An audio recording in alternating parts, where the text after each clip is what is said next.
well. I'm just going to turn up my volume. Hare Krishna. Hare Krishna, Prabhuji. That's better. Sorry for being a few minutes late. Bit of a run-around day for me. Hope you're all feeling okay. Yes, Prabhuji.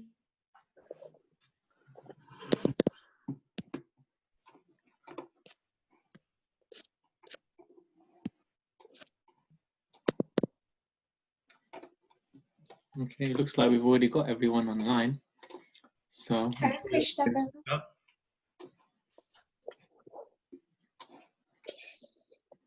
We're reading now from the pastime of Putana, okay, which is number 6. Yeah. So as always, if we could have some volunteers for reading, just list your reading order in the chat box before we begin, and start by singing the invocation song in the introduction.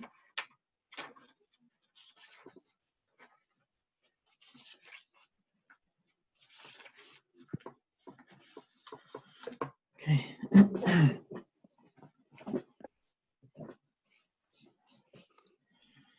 Krishna, Krishna, Krishna, Krishna, Krishna, Krishna, Krishna, Hey. Krishna, Krishna, Krishna, Krishna, Krishna, Krishna, Krishna, Hey.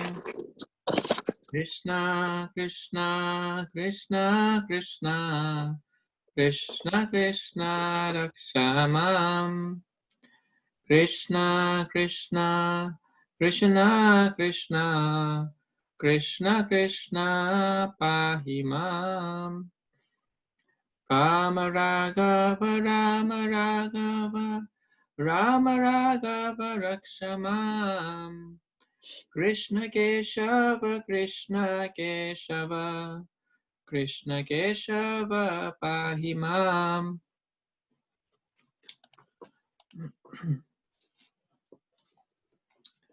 Okay, so reading from chapter 6 today.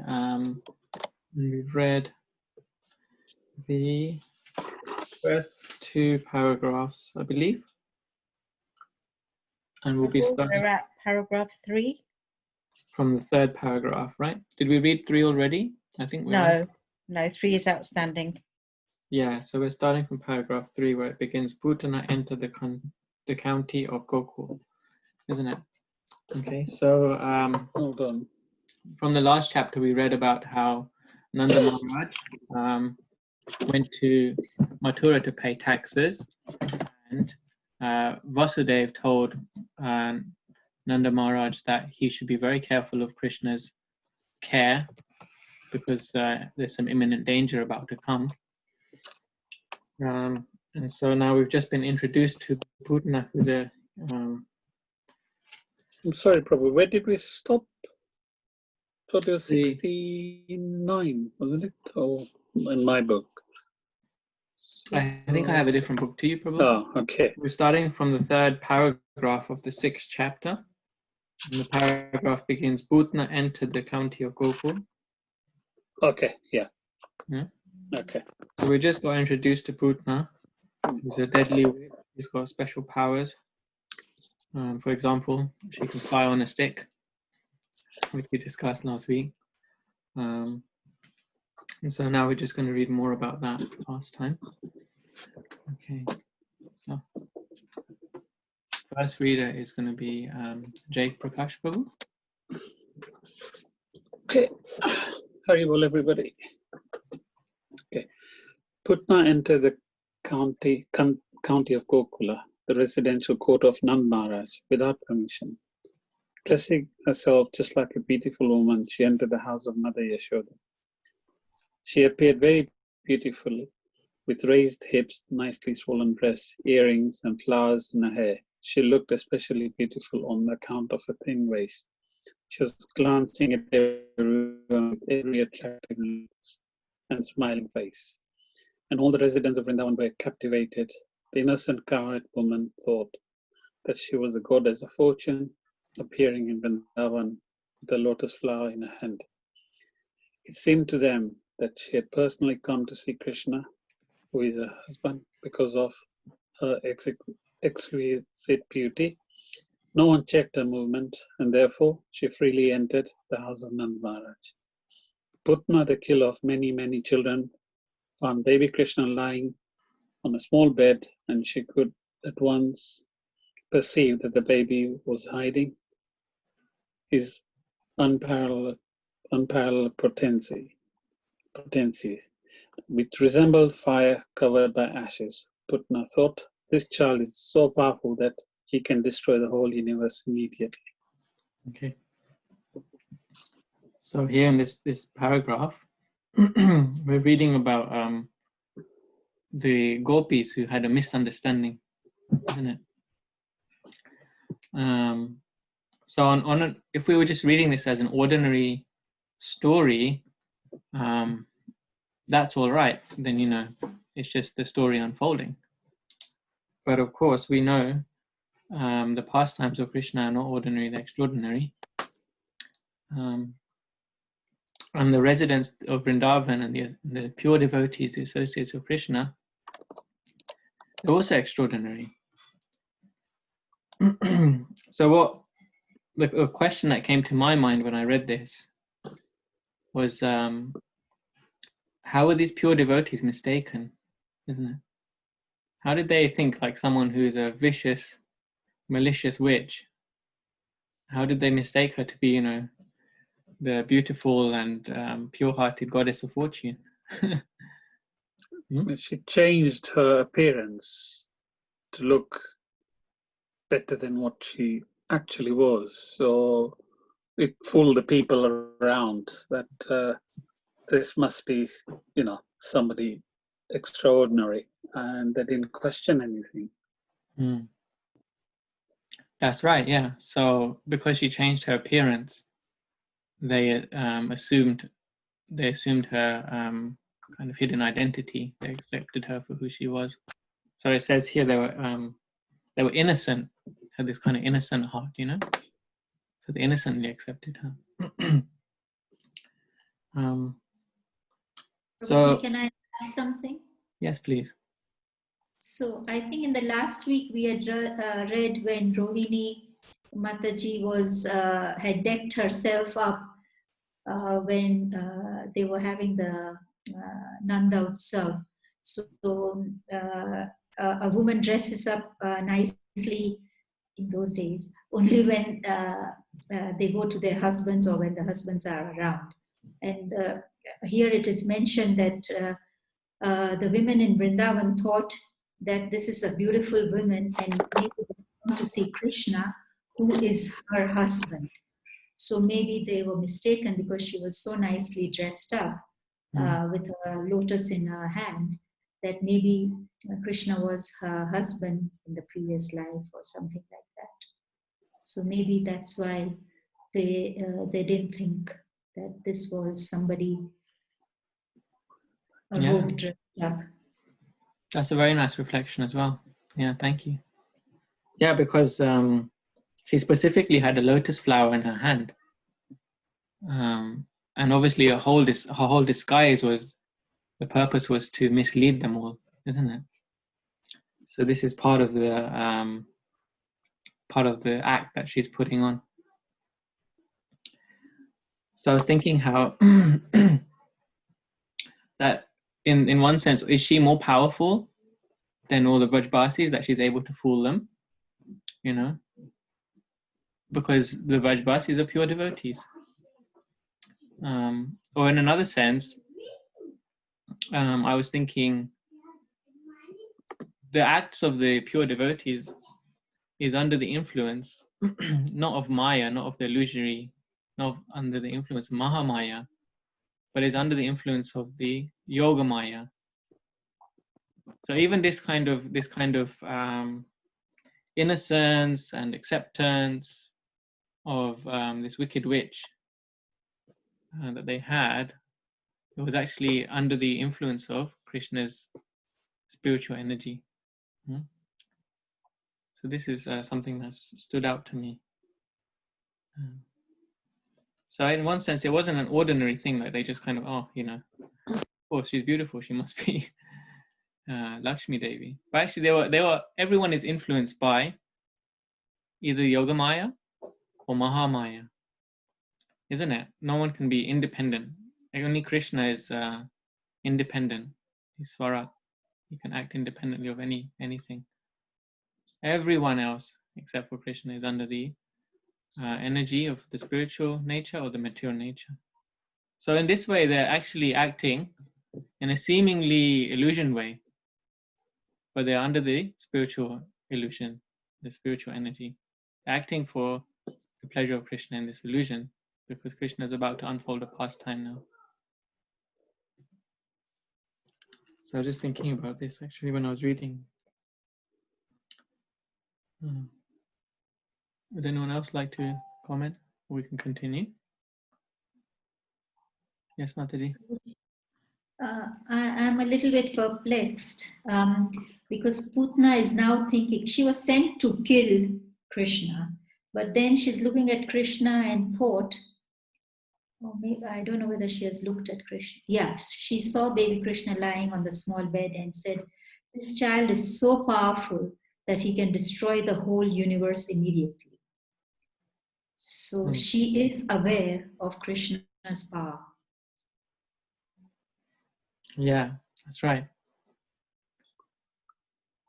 Yeah, and probably what made her so beautiful is because she was thinking of Krishna all the time. I mean, whether she's come to kill him or whatever, but she had Krishna on her mind all the time.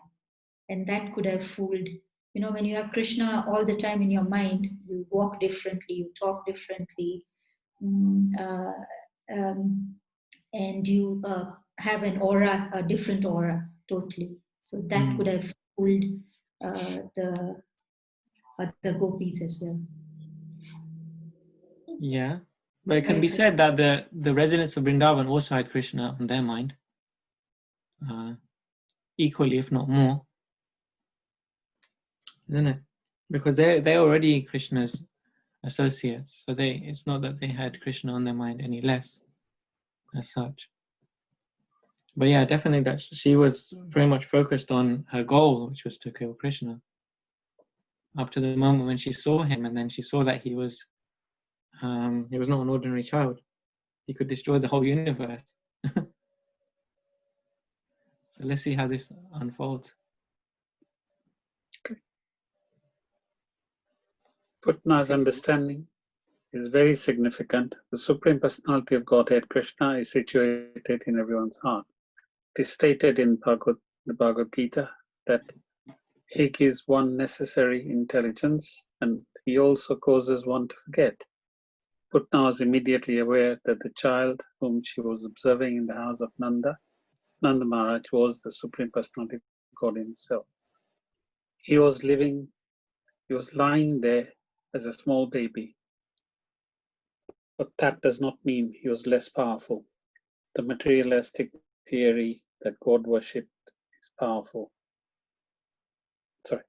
The materialistic theory that the God worship is anthropomorphic is not correct. No living being can become God. By understanding meditation or austerities, God is always God. Krishna, as a baby, is as complete as he is a full-fledged youth. The Mayavadi theory holds that the living entity was formerly God, but has now become overwhelmed by the influence of Maya. Therefore, the Mayavadis said that presently he is not God, but when the influence of Maya is taken away, he will again become God. This theory cannot be applied to the minute living entities. The living entities are minute parts and parcels of the Supreme Personality of Godhead. The minute particles or sparks of the original fire. So these sparks can be covered by the influence of Maya. But the original fire, Krishna, cannot. Krishna is the Supreme Personality of Godhead, even from the beginning of his appearance in the house of Vasudeva and Devaki. Okay. So this paragraph begins with Purna observing Krishna for who he really is. So while the Brajbasis, they see Krishna as just a small baby, perhaps only a few days old, Purna sees him as the Supreme Personality of Godhead immediately when she sees him. So it's interesting, like they're under this this illusion of Yoga Maya, you know, and they're letting her in. And she's seeing Krishna as the Supreme Lord and thinking, oh my God, what am I about to do? Yeah. But then what happens in the next moment? What does Prabhupada discuss here?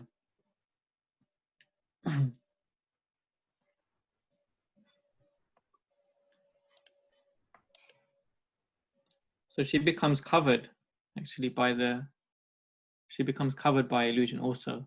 And Prabhupada talks about these different types of illusions.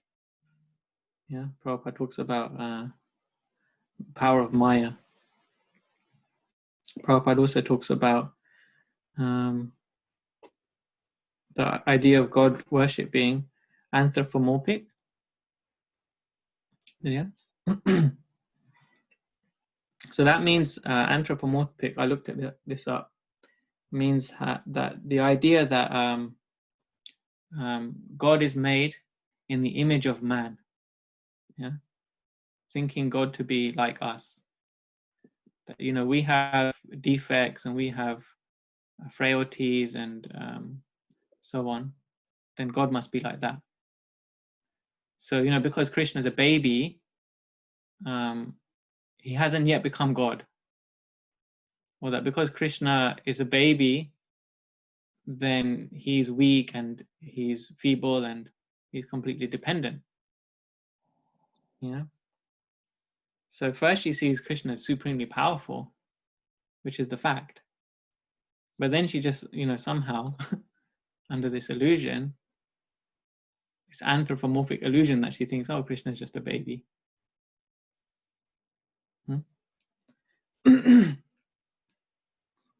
So Prabhupada goes into a little bit of detail, isn't it, about the Mayavad theory, that this is similar to the Mayavad theory. This is not a correct understanding, or this is not correct Vaishnava understanding of Krishna, isn't it? So how do the Mayavadis think? Prabhupada gives this explanation of the sparks and the fire. The sparks can get covered. Can anyone explain that? Did anyone pick up on that point?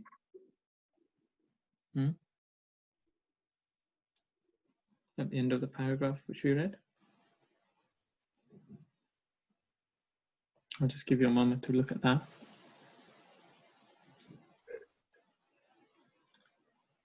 Srila Prabhupada is comparing here the difference between the Lord and the Supreme Lord and other ordinary souls. He's comparing them to be like fire and spark. Yeah. Did anyone want to comment on that?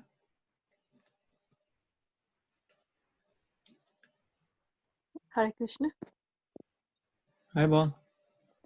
Yeah, I don't know if it's the right comment, but Krishna is the fire and we are the sparks. The living entity is the spark of Krishna. So my understanding is that we have Krishna has got the full opulence, and we do have similar opulence in quality, but not in quantity.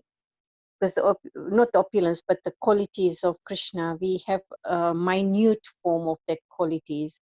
Whereas Krishna has got the full qualities and quantities as a Supreme Lord. So although we are, like a spark is part of the fire, in the same way we are part of Krishna, but we don't have all the qualities and in the same quantity as Krishna. Yeah, that's right. So just like a spark and fire, they give heat and light, isn't it? But when the spark leaves the fire, then the heat and light, it diminishes. But the fire, it doesn't diminish in heat and light. So it's kind of the example that Prabhupada is giving to explain that Maya, it cannot cover Krishna. Yeah, Maya cannot cover Krishna. The energy of Krishna cannot be more powerful than Krishna, because that's Krishna's own energy. He's the energetic one. It's his energy. But the power of the energy can overcome the jivas or the living beings. So Prabhupada is making that analysis because Krishna is not anthropomorphic. He's not limited because he's in a baby body. He's not become reduced in his power, isn't it? Krishna is still all powerful as a baby.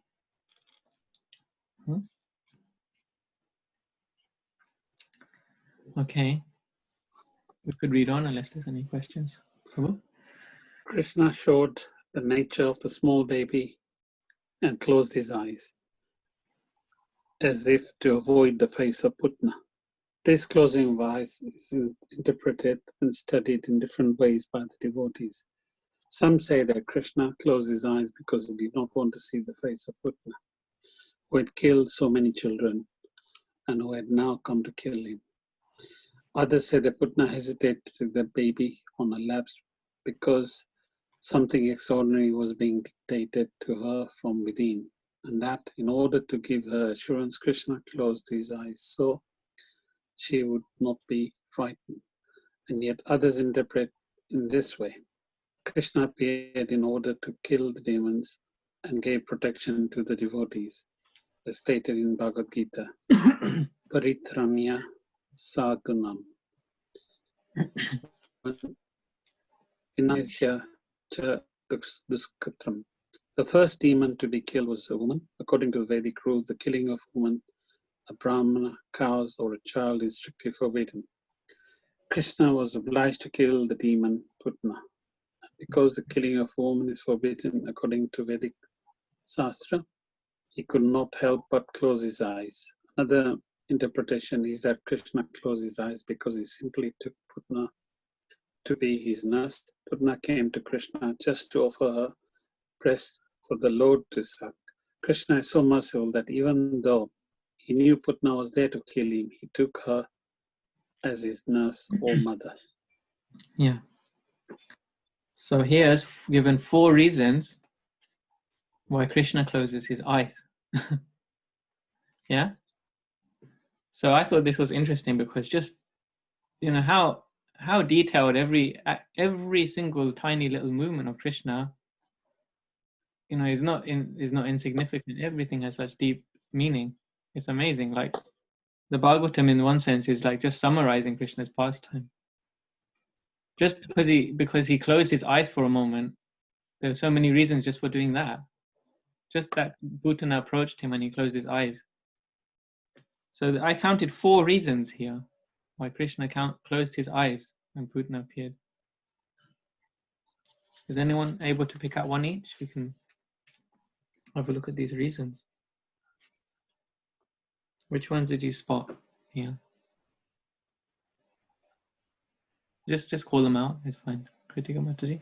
So the first one was that he did not want to see the face of Putna. He pretended that he was afraid of her. And then secondly was he closed his eyes so Putna would not be frightened of Krishna.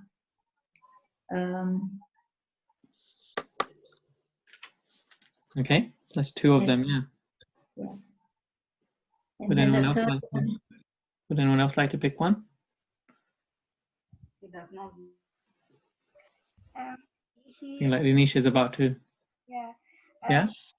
Others say that Putana hesitated to take the baby on her lap because something special was dictated from her within. So Krishna closed his eyes to give her like assurance.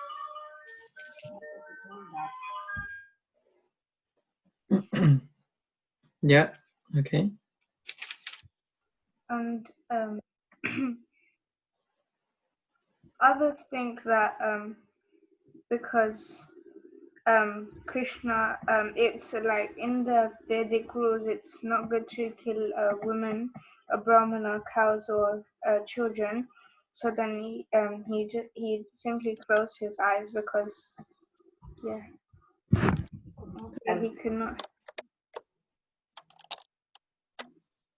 Yeah, so the first demon that Krishna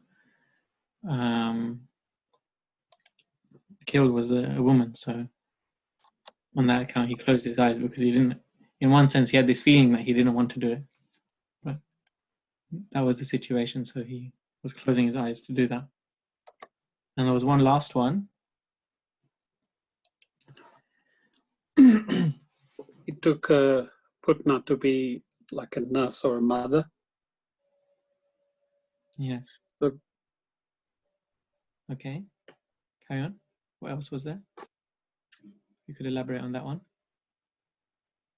So why did he close his eyes? Because she was a nurse.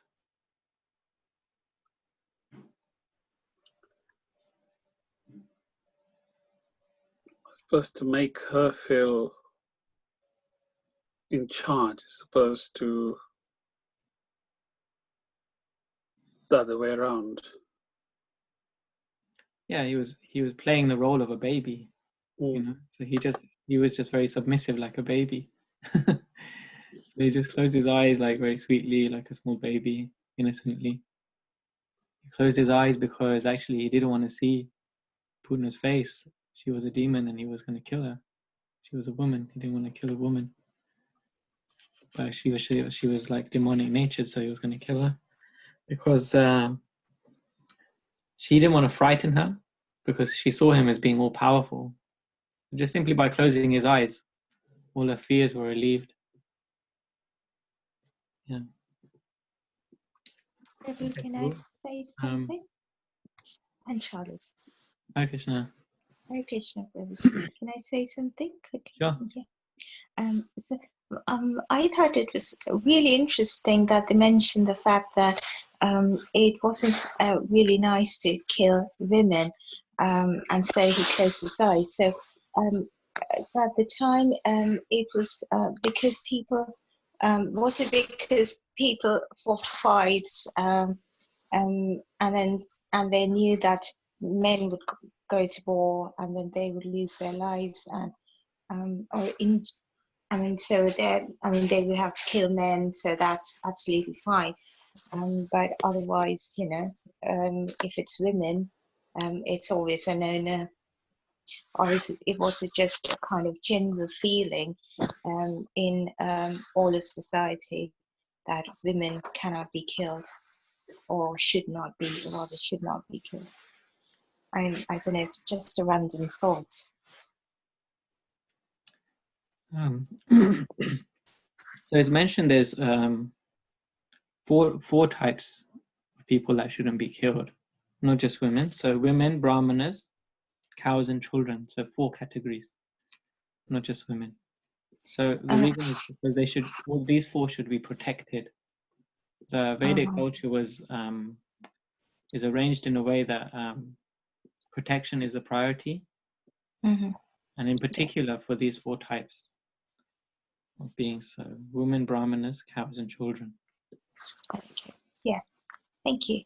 The focus is on actually the protection. Okay. Thank you.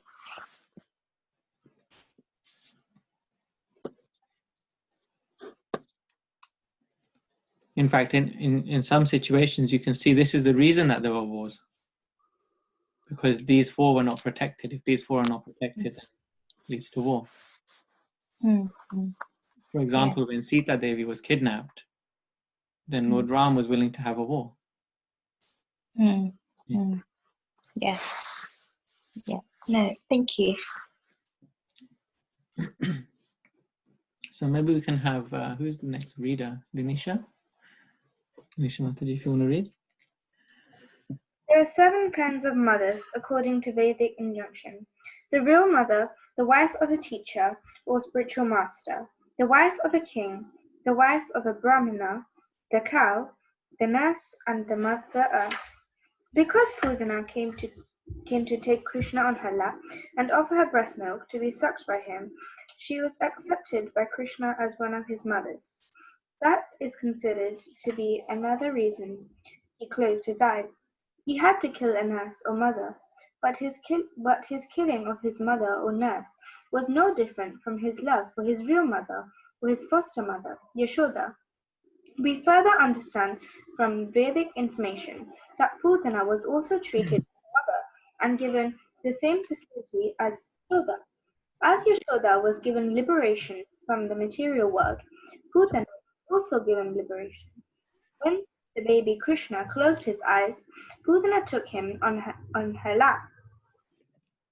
She did not know that she was holding death personified. If a person mistakes a snake for a rope, he dies. Similarly, Putana had killed so many babies before meeting Krishna, and she mistook him to be like them. But now she was accepting the snake that would kill her immediately. So this is a paragraph which glorifies the position of the mother. Yeah. So sometimes it's thought that, particularly from the modern viewpoint, that the position of mother is like a very low thing, you know, isn't it? But in the Vedic culture, and sometimes even people take that opinion and they how do you say? They apply that thinking, that rationale to the Vedic culture. They think, you know, women are looked down upon because they're mothers. So they come first with this idea that mother is a low thing, and then they see in the Vedic culture that women should be mothers. Then they think that because mother is a low thing, therefore the Vedic culture puts women down. So actually that's not the case. Mother is actually very much respected in the Vedic culture. So that understanding should be there first. And with that, on that basis, then we can understand how glorious the position of the mother is. This is actually the correct understanding. So all these 7 mothers, they're worshipable. This is the point which is being brought out here. Was anything else from devotees? Prabhuji, may I ask a question, please? Yes. So just 2 paragraphs before when Putana entered, she said, this child is so powerful that he can destroy the whole universe immediately. And then now she says, now Prabhupada says that she did not know that she was holding death personified. So first she knew who Krishna was, and then maybe is it because then she had Maya blinding her, and now she has forgotten, or now she doesn't know that this is a snake instead of a rope? Yes, Prabhupada gives a nice analogy there, that a person mistakes a snake for a rope. You think if you think you're walking through a forest or something, and you're moving through and you're pulling your way through, and you think it's a rope, and you pull it and it's a snake, you're in for trouble. So yeah, her perspective changes, and Prabhupada touches on that briefly from what I've read. This is the reason why Prabhupada spoke this paragraph about Krishna not becoming overcome by Maya, but the living entity can become overcome by Maya. So that was my understanding why Prabhupada mentioned this. So because in the last few sentences of that paragraph which we read about anthropomorphic and the Mayavad Devi and so on, there is a sentence there that says, so these sparks can be covered by the influence of Maya, but the original fire Krishna cannot. So what's being explained is that the living entities like Putana, they can be illusioned. Even though she saw Krishna, the next moment she was illusioned. In fact, at the beginning of the paragraph also, Prabhupada mentions from Bhagavad Gita, it is stated in the Bhagavad Gita that he gives one necessary intelligence and he also causes one to forget. So by her intelligence, she could see Krishna, but then also she was she also forgot Krishna. So whose power is that to give intelligence, remembrance, and forgetfulness? Whose power is that? Krishna's power. Yeah. So you can see how this whole pastime is actually being orchestrated by Krishna himself. Yeah. This is happening exactly the way he wants to display his pastimes for the purpose of teaching us. Is that okay? Does that answer your question? Yes, Prabhuji, thank you. Thanks for your question. So yeah, this is interesting because even though Putana came to kill Krishna, Krishna didn't accept her like a killer. Prabhupada mentions in this paragraph we just read. So then how did Krishna perceive Putana? So we discussed a little bit how Putana's perceived Krishna, but how did Krishna perceive Putana?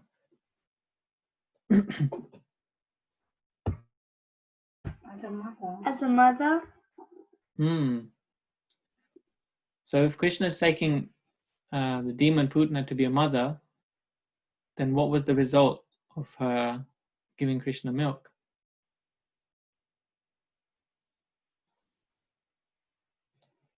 Liberation. Yeah, isn't it amazing?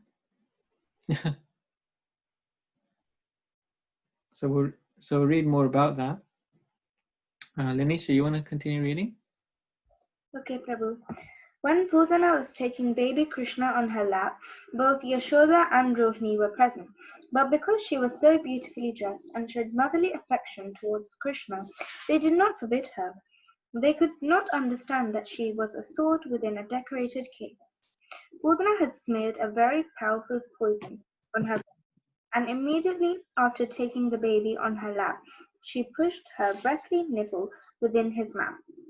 She was hoping that as soon as he would suck her breast, he would die. But baby Krishna very quickly took the nipple in anger. He sucked the milk poison along with the life air of the demon. In other words, Krishna simultaneously sucked the milk from her breast and killed her by sucking out her life.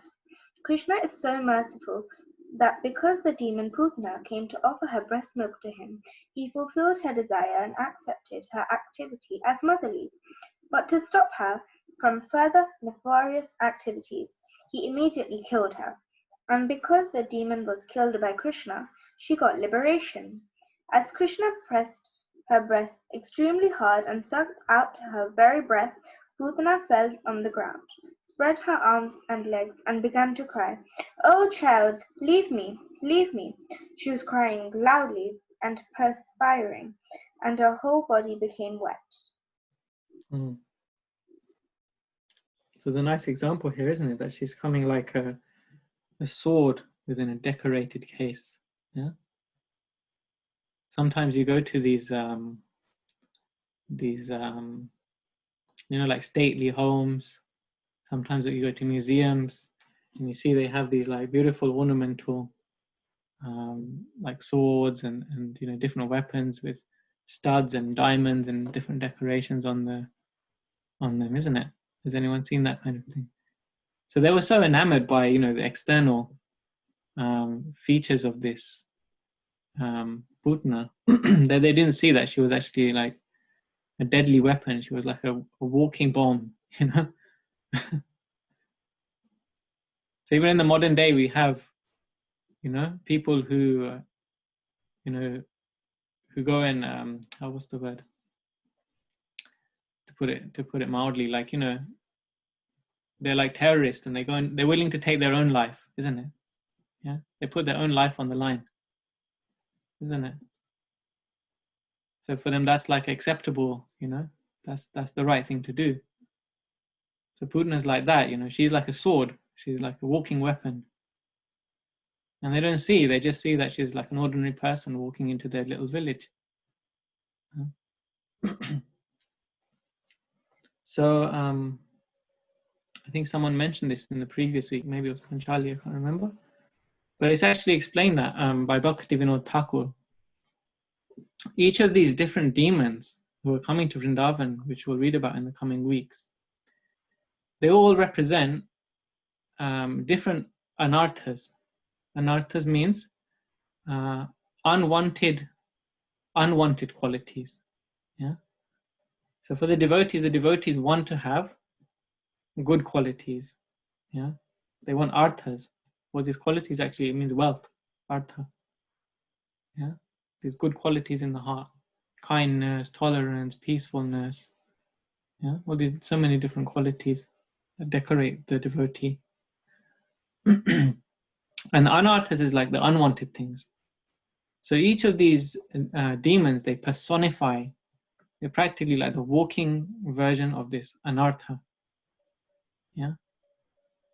So Putana, does anyone know what Putana represents? Which anartha Putana represents? I can share then that Putana represents the anartha of a false guru, a fake guru. Yeah. Because she is presenting herself in one way, but actually she has an ulterior motive, so a different intention. Yeah.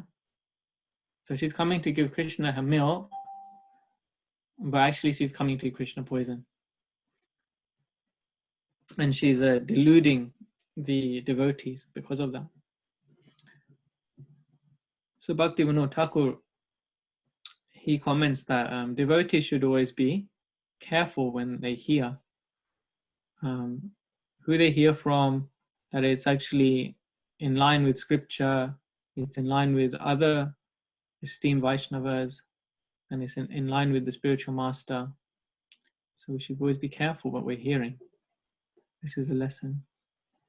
Because, so this Putana, she represents a devotee who is presenting Krishna consciousness, but because there are still material desires there, they're becoming mixed in with her presentation.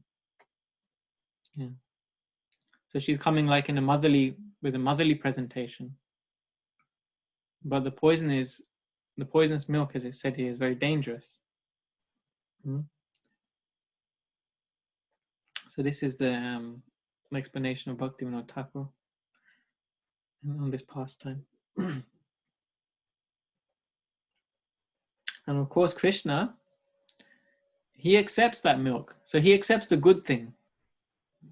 Yeah, and he just ignores the bad thing. So it said here, so Krishna is so merciful, Prabhupada writes, that because the demon Putana came to offer breast milk to him, he fulfilled her desire and accepted her as motherly. So isn't this like such a wonderful, wonderful quality of Krishna? Huh? You think about a person who does wrong to you, not accidentally, maliciously, intently, comes to harm you, and deceitfully as well, pretending to do good to you. And then you just see, oh, they've come to see me, they've come to visit me, they've thought of me, they've come to give something to me. So Krishna is so soft-hearted, isn't it? So there's many songs that have been written by the Vaishnavas, Vaishnava poets, about how merciful Krishna is. They give this example. This is the perfect example how Krishna is, as we say, Hey Krishna, Karuna Sindhu, an ocean of mercy. That even an enemy comes and he's willing to liberate the enemy. Isn't it? He accepted her as a mother, his honorable mother Yashoda. Prabhupada writes in that previous paragraph, he gave her the same facility as Mother Yashoda. So you can just imagine how dear Mother Yashoda is to Krishna. She's completely sold out to Krishna. As on the other hand, Putana is coming in this completely, malicious way. But Krishna doesn't see any of that. He just says that, she's just come to offer me milk, so let me just accept that. Good quality. So we should, in our own lives have this great appreciation that, even though we have so many shortcomings and so many faults, still if we try and present our good qualities to Krishna, it doesn't go in vain. Krishna sees that. Yeah. Not that we should, of course, ignore that, I can do any damn thing I like, and it's fine because Krishna knows my heart. I'm a good boy, No, we should try and be as pure as we can in our intentions, but still there can be so many shortcomings, and Krishna doesn't see those. He always sees the good. So just a few thoughts I had on this. I've spoken quite a bit on this paragraph though. I hope that's okay. Anyone else would like to comment or share any thoughts? Otherwise we can move on. Linisha reading. As she died screaming, there was a tremendous vibration on the earth and in the sky, on the upper and lower planets, and in all directions, and people thought that thunderbolts were falling. Thus the nightmare of the Putana witch was over, and she assumed her real feature as a great demon. She opened her fierce mouth and spread her arms and legs all over.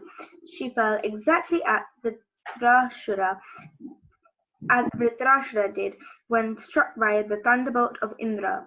The long hair on her head was scattered all over her body. Her fallen body extended up to 12 miles and smashed all the trees to pieces, and everyone was struck with wonder upon seeing this gigantic body. Her teeth appeared just like plows, and her nostrils appeared just like mountain caves. Her breasts appeared like small hills, and her hair was a vast reddish bush. Her eye sockets appeared like blind wells, and her 2 thighs appeared like 2 banks of a river. Her 2 hands appeared like 2 strongly constructed bridges, and her abdomen seemed like a dried up lake. All the cowherd men and women became struck with awe and wonder upon seeing this, and the smartest sound of her falling shocked the brains and ears, and made their hearts beat strongly. Yeah. So Krishna finished her. As they say in English, down with the witch, isn't it? So Prabhupada mentions a comparison against another, with another pastime here. Did anyone see what that was? There's another pastime which is compared to the killing of Putana. Dhritarashtra was struck by the thunderbolt of Indra. Yeah, that's right. So it's been a while since I read that pastime myself. I wonder if anyone would like to elaborate on that. Does anyone remember that pastime in particular? What was the situation? Who is Vritasura? Why was he struck by Indra's thunderbolt? It's actually a very lengthy pastime. Does anyone remember this last scene of that pastime? The battle between Vritasura and Indra? Yeah. Can I go? Mom? Okay. Yeah, Mom, go ahead. Yeah, Vritrasura was cursed by Mother Parvati to become a demon. He was in his past life. He was a very pious king. I can't remember the name of the king, but he was a very pious king, and he was elevated to the higher planets. I think it was Chitraketu. Yeah, Chitraketu, that's right. So Chitraketu was just going past, once he passed away, he was elevated to the higher kingdom, and he was going like flying around this higher kingdom and going past Lord Shiva and Mother Parvati. And at that time, Mother Parvati was sitting on Lord Shiva's lap, and surrounding him were a lot of sages and all the disciples of Lord Shiva. So when he looked at this, he kind of giggled. So Mother Parvati got offended, and she cursed him to become a demon. But as it is, Chitraketu didn't have that. He wasn't sort of smiling, or he wasn't laughing at it, but he just was thinking in his mind that if the head of departments, or if the kings, or anybody who is head like a guru, if they whatever they do, the common people will follow. Like whatever the kings or main people do, the common people will follow. So in that sense, he was just had a like giggle, and Mother Parvati cursed her for being such a good Vaishnava. He just took the curse as Krishna's mercy, and he took it, and soon he became Ritasura, and he was cursed to become Ritasura, and uh, although he was in a form of a demon, he was still a Vaishnava inside. But because he was cursed to become a demon, he became a very good demon. And Indra was supposed to kill Vritasura, but he could only kill Vritasura by this thunderbolt, which was made by somebody's bones. And it was a really good fighting. But while Vritasura was dying, he remembered that he was, he was a good Vaishnava, and he was preaching Indra that he should be killing Vritasura himself, rather than, scaring away, not killing him, because, you know, uh, the soul doesn't die, the body dies, so he should go ahead and kill Vritasura. It's a long story, but this is the short form of it.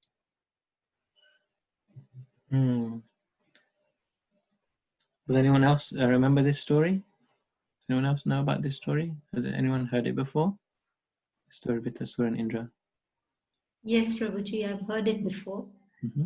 And I wanted to ask Prabhuji, what anartha was Vritrasur representing? Like Putna was a false guru. Yeah. What about Vritrasur? So this this commentary by Bhaktivinoda Thakur about the demons representing anarthas, that's specific to the demons of Vrindavan, the demons in Krishna Leela. So he doesn't, as far as I know, elaborate onto other parts of the Bhagavatam in that respect. Yeah.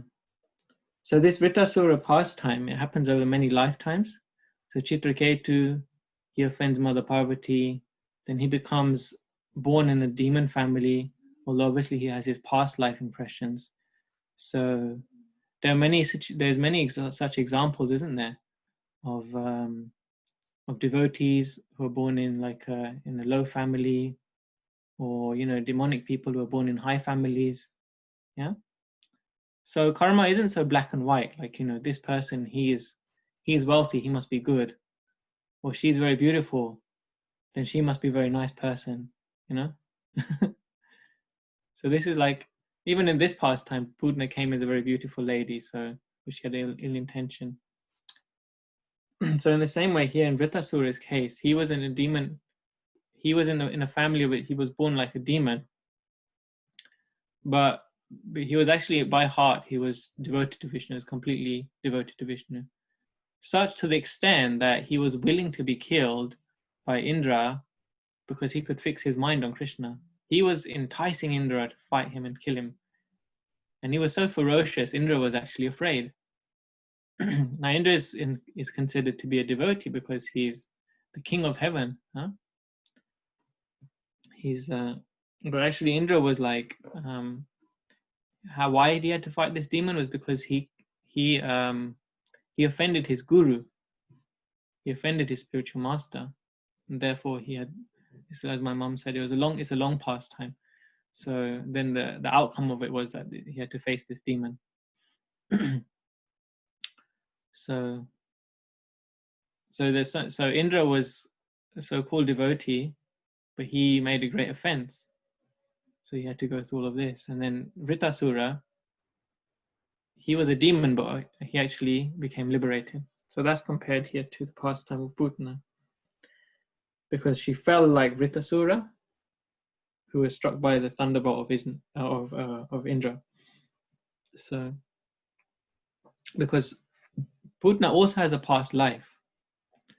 Yeah, there's a reason why she's coming into the pastimes of Krishna. It's not an ordinary thing to enter the pastimes of Krishna, for sure. We can't just, stumble across Krishna's pastimes happening in the material world.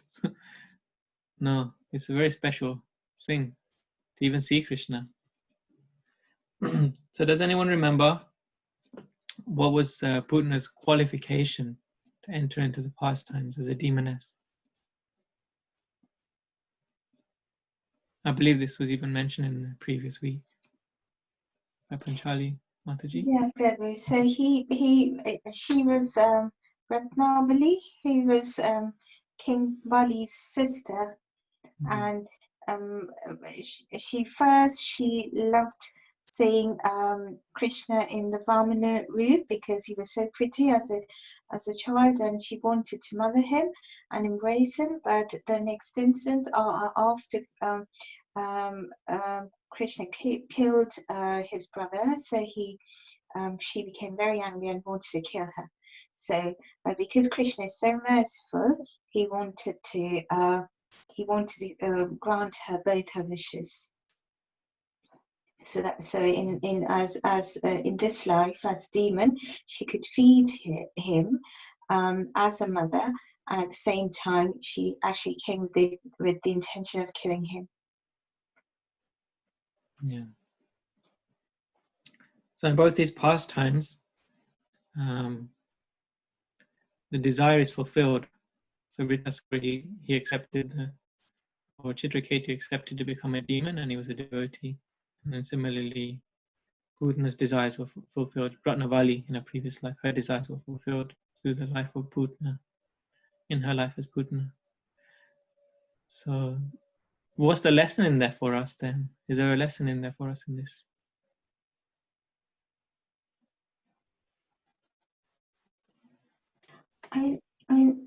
To me, the main thing that comes out from here is, again, what was mentioned just a while ago, that Krishna is really merciful. And if you serve him in any way, that's why he has big eyes, doesn't he? Because he's looking for even the slightest of mercy towards him, or devotion from his devotees towards him, and he remembers that. And I was doing the chanting session the other day, and Devaki Mataji was reading out from a book, and one of the texts said that anytime, even if we say the Hare Krishna mantra once, Krishna, we have to imagine that Krishna is writing that down in a list and immediately remembers. Only if, in the midst of loads of other things, lots of bad things, but we say that once a Hare Krishna mantra in total, in whole, with real devotion towards Krishna, Krishna will even remember that, and he will remember that in one of our lives and will still show his mercy. So it kind of, that's the thought I kind of get, that, Krishna doesn't forget. He is always merciful, and sometimes we moan about life, we moan about little things, and then we sometimes blame Krishna, that, oh, Krishna, what have I done? Why are you doing this to me? But at the same time, we forget that in our past lives, we've done horrendous things probably, and we are actually going through our karma. Whereas, even if we did do any slightest or smallest things, that's the reason we have been blessed by Krishna to actually even, say, go to the temples, or even to come in association with other devotees. And that's all part of Krishna's mercy. So, that's my kind of reflection. Wonderful, thank you. Thank you so much for sharing, that's nice. No worries. Does anyone else have any reflections on this part?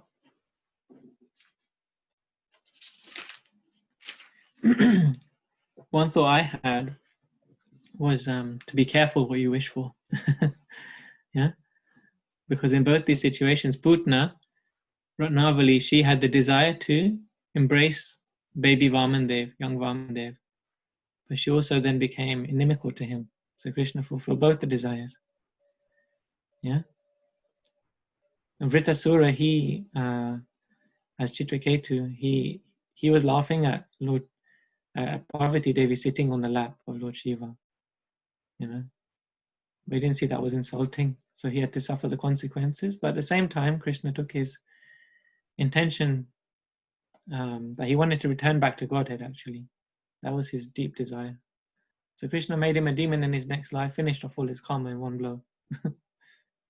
So be careful what you wish for, was the thing that I took out from this section. So yeah, thank you as well for Panchali Mataji sharing. Thank you for the lessons, Prabhu. I learned a lot. Thank you. Would anyone else like to share? We can move on. Maybe we can have the final reader. Was there someone else who wanted to read? Kirtika Mataji? Yes, Hare Krishna Prabhuji. When the gopis saw little Krishna fearlessly playing on Putna's lap, they very quickly came and picked him up. Mother Yashoda, Rohini, and other elderly gopis immediately performed the auspicious rituals by taking the trail of the cow and circumambulating his body. The child was completely washed with urine of the cow, and the dust created by the hoofs of the cows were thrown all over his body. This was all just to save little Krishna from future inauspicious accidents. This incident gives us a clear indication of how important the cow is to the family, society, and to the living beings in general. The transcendental body of Krishna did not require any protection, but to instruct us on the importance of cow.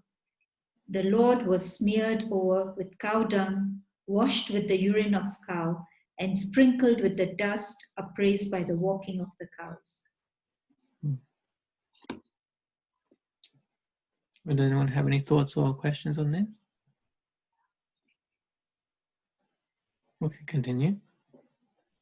After this purificatory process, the gopis, headed by Mother Yashoda and Rohini, chanted 12 names of Vishnu to give Krishna's body full protection from all evil influences.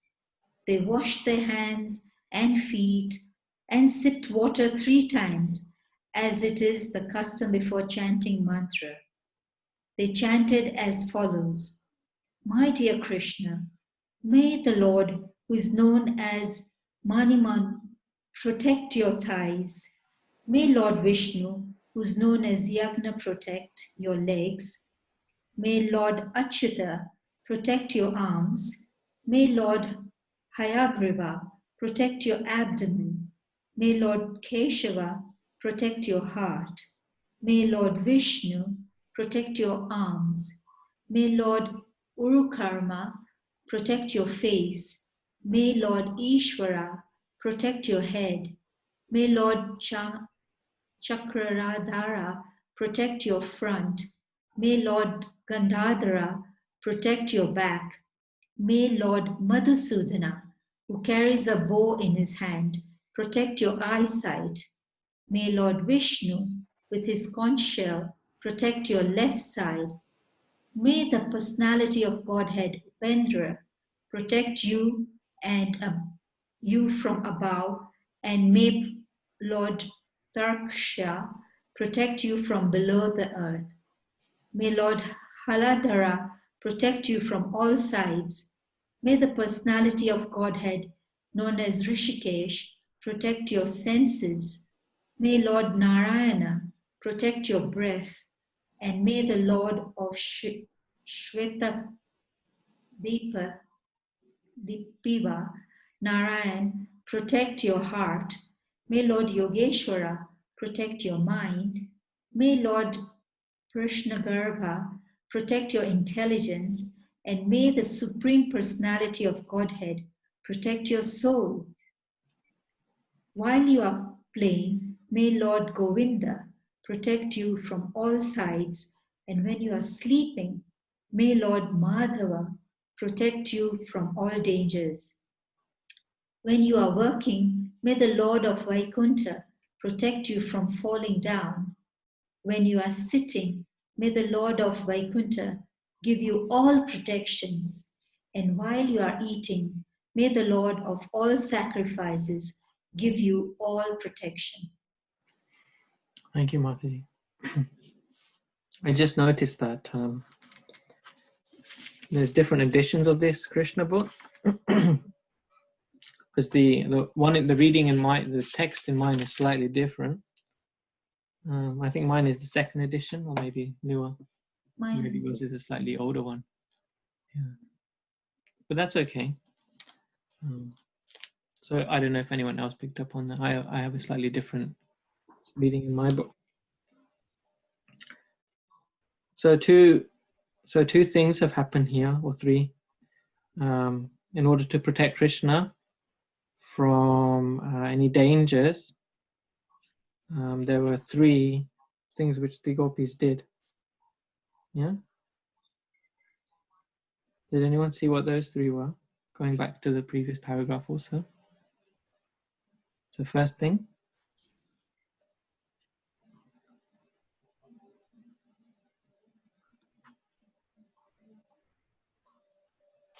Hare Krishna, Prabhu. Hare Krishna. Hare Krishna. The first thing was circumambulating his body and washing his body with urine of a cow. Yeah, so first thing was to take the auspicious items from the cow, yeah, and to respect the cow. Yeah. So Prabhupada makes a comment, how important is the cow to the family, society, and living beings? When in the Vedic culture, they have this idea of Go Raksha, isn't it? Yeah, cow protection, Go Raksha, to protect the cows. And then we also read how to protect. It's important to protect women and brahmanas and children. Yeah, but there's a reason for that. Like I said, that they have a very powerful position, isn't it? There's a reason why they're protected, because here we can see the cows are being protected by the cowherd community, but the cows are also protecting them also. So there's Go Raksha. We have this idea that we'll protect the cows, but actually the cows are also protecting the community. First thing they did was they went to the cows for protection of Krishna. So it's everything is interconnected in the Vedic culture, isn't it? It's very nice in that way. It's very holistic. It's very universal. It's very everything is meant to nourish us in our spiritual life in that way. So the first thing mentioned is the cows. And then there was another process which they had, which is mentioned in the beginning of the second paragraph, which we read.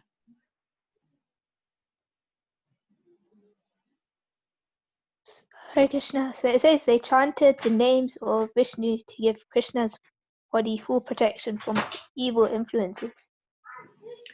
Yeah, just before that, there is another one. Is it?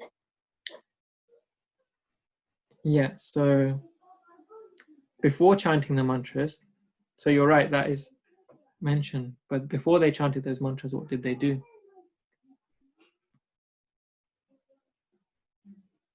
It's mentioned in the next sentence from what you read.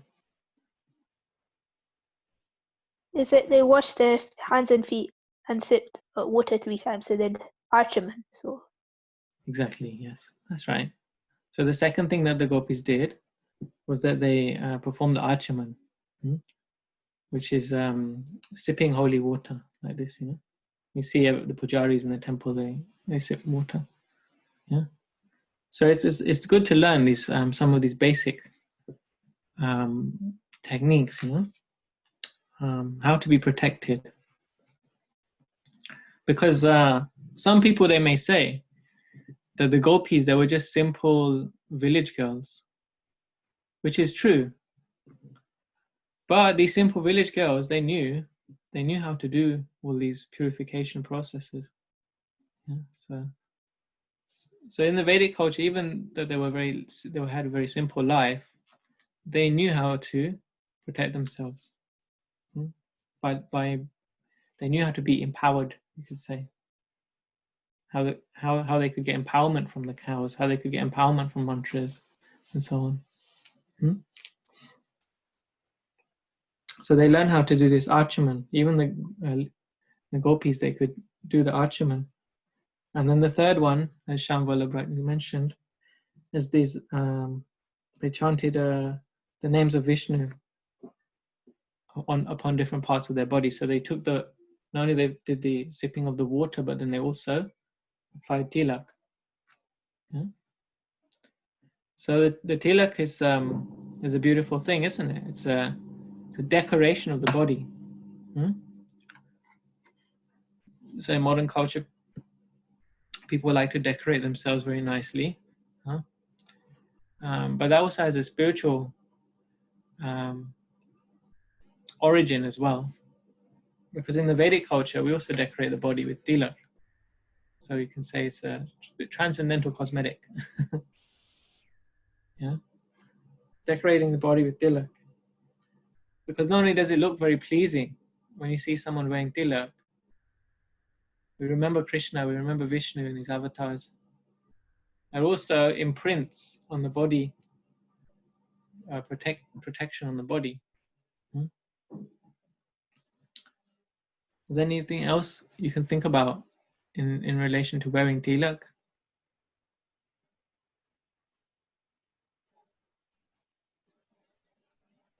I can see some of you are wearing tilak. I've seen many of you wear tilak before.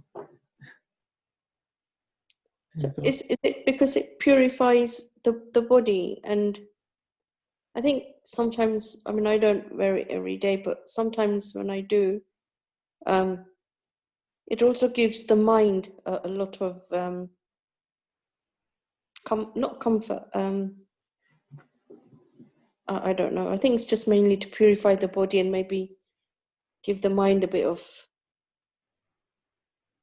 It gives you some peace, or Peace maybe, or I can't find the word, but it does do something. But I think it just because all the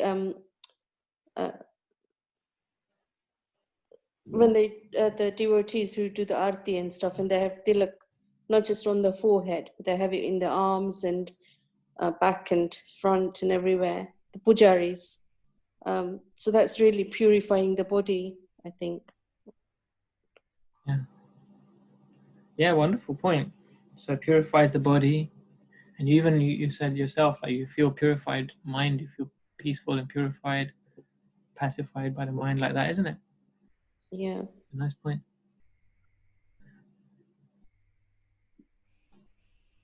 Anyone else have any thoughts on the wearing of tilak?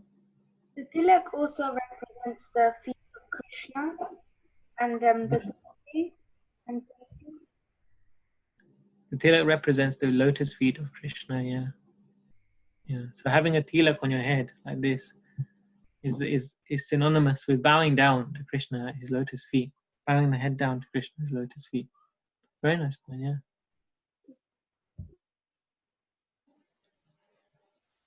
And so therefore there's two parts of the tilak. There's the central two lines, which represent the feet of the Lord, the 2 feet. And the marking down here, does anyone know what that represents? That's the tulsi, Prabhu. That's right. Yeah. So many of us are at home, we're locked down. It's a nice opportunity to wear, tilak at home if you can, isn't it? Learn how to wear tilak through the mantras, and also you can learn how to do this archaman. These are very practical, easy things to do. Even if you have like the card and you read from the card and you put the tilak, you'll feel different, as Smita Mataji said. You'll actually feel different. If you want a very easy way, feeling peaceful, you can do that. So it's also said, does anyone else want to add any more? Can I just ask a question? You just mentioned about, because there's a mantra you say when you do the tilak. Where do I get that information from? Yeah, good question. Jigna's here on the group, so maybe she could share the link afterwards. Okay. Ask her to share that, or anyone for that matter. So there's specific mantras for different parts of the body that are mentioned here, but there is specific mantras which come in our line, the Gaudiya Vaishnav line, which we mark our body with. So Mataji, if you could share that with the group. Thank you.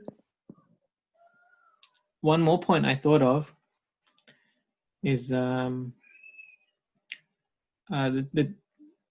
we treat the body like a temple, isn't it? Have you heard this before? My body is my temple. They say that in like the yoga schools and things, you know. It's become a very popular thought. But then what do you do with your body, you know? If you, on one hand, you say the body is a temple, but then you know, you don't eat the right foods, you don't do the right exercise, you know. Not you, all of you, I think, including myself, so much. All right. You know, like those who say, but then if the body is a temple, you see the temple is also decorated with flags, yeah, and there's so many beautiful features in the temple. So the body is like a temple. So we mark the body with like a temple, protect the body, look after the body like a temple. It reminds us that our body is a temple because the Lord is residing in the heart. Vishnu is residing in the heart. The soul is there in the heart, but the Lord is also there in the heart. So wearing the tilak, you can actually remember that this body is a temple. It's a gift from God, and I'll decorate it because this is a wonderful gift that I can use to serve Him. So it's just another thought that came to my mind. I know we're running close to time,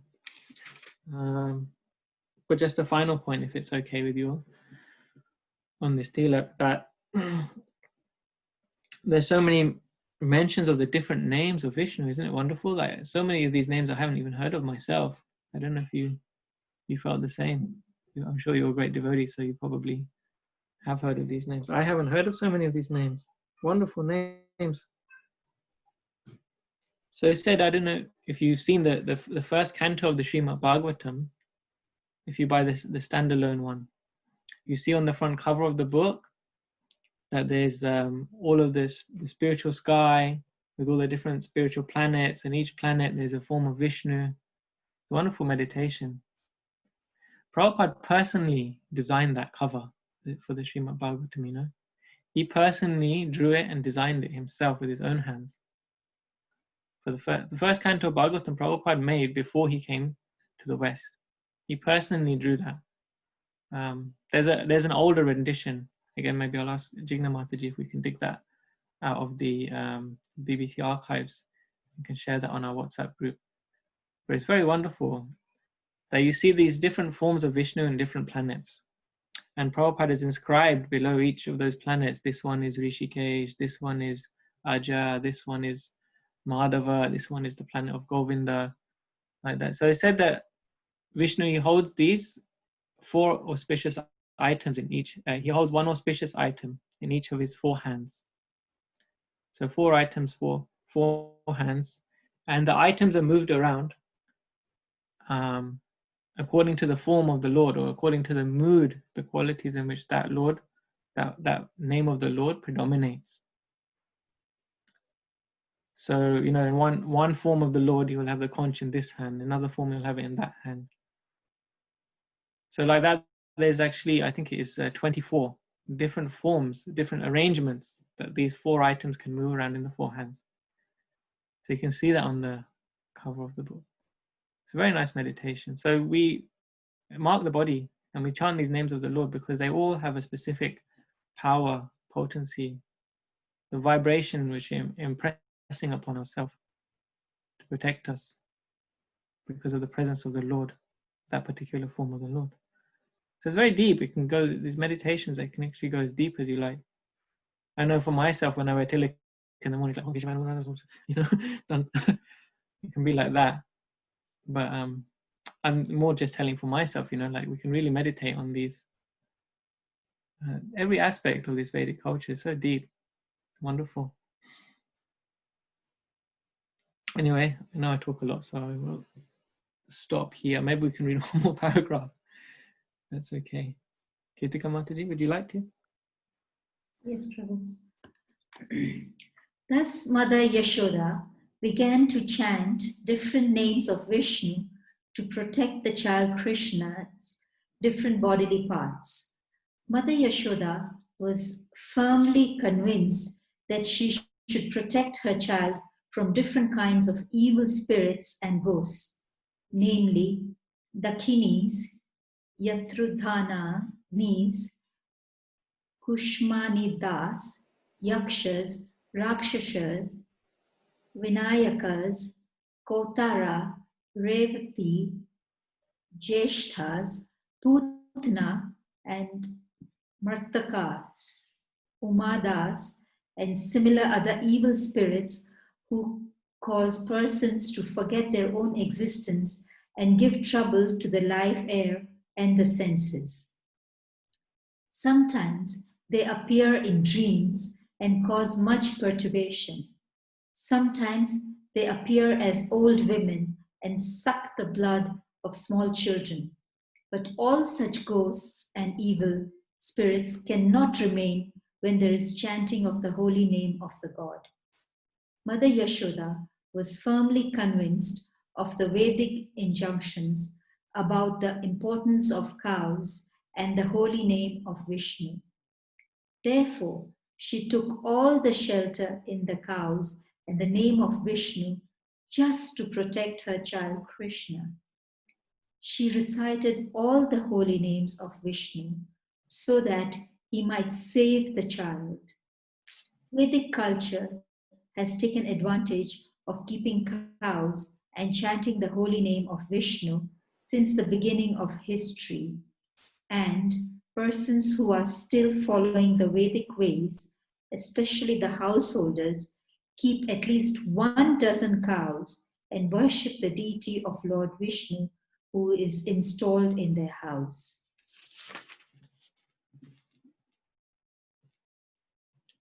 Oh, this edition, it continues a little more. So I'll just read. Persons who are advancing in Krishna consciousness should take instructions from this pastime and also be very much interested in cows and the holy name of Vishnu. Do you have that one in your edition? Or is that in the next paragraph in yours?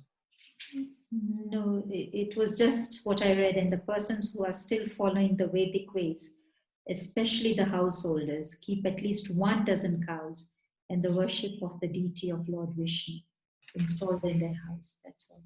Okay, no problem. So we're just coming up to time now. Does anyone want to make any points or questions on the overall presentation or reading this evening?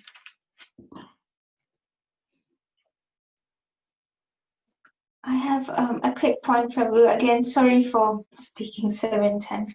It's just very interesting that we actually ended the lesson on the very, or one of the key points that has been running throughout the sessions, which is the power of Yogamaya. Because Mother Yashoda, he was trying to protect, she was trying to protect Lord Krishna, and she knew that she was one of the demigods, wasn't she? I think we read in one of the previous chapters. So she was in full knowledge of the fact that Krishna had maybe had the transcendental qualities, but because as you earlier mentioned, the whole of Vrindavan, they were covered in Yogamaya. They forget. They treat the cowherd boys later on. They treat Krishna as a normal child, a normal friend, and Mother Yashoda treats him as a normal baby, and so she wants to protect him with all the names of Lord Vishnu. So she forgets the fact that she's actually got the whole form of Lord Vishnu in her lap. and he needs no protection in himself. So I kind of thought that was quite interesting that we actually ended on that note, on the power of Yogamaya. Thank you. Yeah, that is a wonderful point to end on. Yeah. And obviously all welcome to make comments and questions. So yeah, feel free to speak whenever you wish. It's always nice to hear all your thoughts and comments. Hare Krishna Prabhu. So we'll end here then, if that's okay with everyone. And we'll see you all next week. Wish you all the best. Hare Krishna. Hare Krishna. Thank you. Hare Krishna. Thank you, everybody. Hare Krishna. Hare Krishna. Hare Krishna. Hare Krishna. Hare Krishna, everybody. See you all next week. Hare Krishna. Hare Krishna. Hare Krishna.